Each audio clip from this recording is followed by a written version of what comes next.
कैसे होते अच्छे बच्चों के कुछ सूत्र।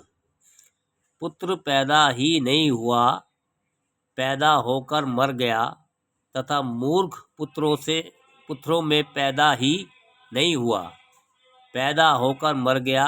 यह दोनों पुत्र श्रेष्ठ है, क्योंकि यह दोनों कुछ काल के लिए माता पिता के दुख के कारण बनते हैं, परंतु मूर्ख पुत्र तो उन्हें जीवन भर दुखी बनाता रहता है।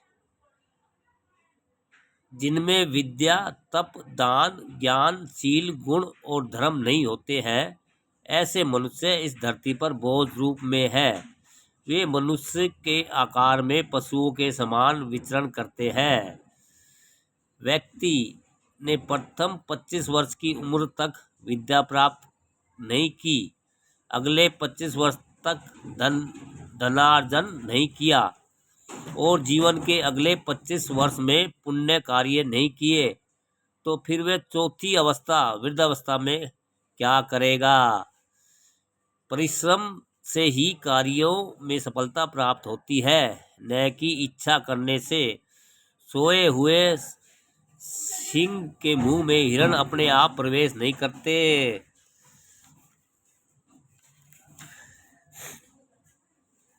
प्रत्येक क्षण और प्रत्येक कण से विद्या और धन प्राप्त करना चाहिए, क्योंकि यदि हम क्षण का त्याग कर देंगे तो विद्या कहाँ, और कण का त्याग कर देंगे तो धन कहाँ।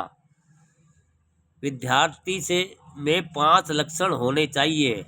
उसकी कौवे के समान चेष्टा, बुगले के समान ध्यान, कुत्ते के समान निद्रा, अल्प आहारी और ग्रह त्यागी होना चाहिए।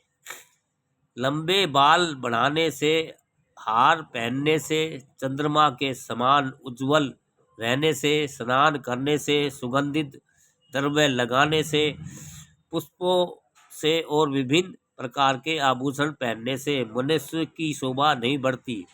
मनुष्य की शोभा तो वाणी पर या फिर संस्कृति को धारण करने से बढ़ती है, क्योंकि अन्य सभी आभूषण तो नष्ट हो जाते हैं, परंतु वाणी का आभूषण ऐसा है जो कभी नष्ट नहीं होता। विद्या मनुष्य का रूप बढ़ाने वाली है, यह उसका गुप्त धन है। विद्या भोग तथा सुख देने वाली है। विद्या गुरुओं की भी गुरु है। विदेश में विद्या साथी है। विद्या महान देवता है। विद्या की पूजा राजा भी करता है, न कि धन की। इसलिए विद्या से रहित व्यक्ति पशु के समान है दोस्तों।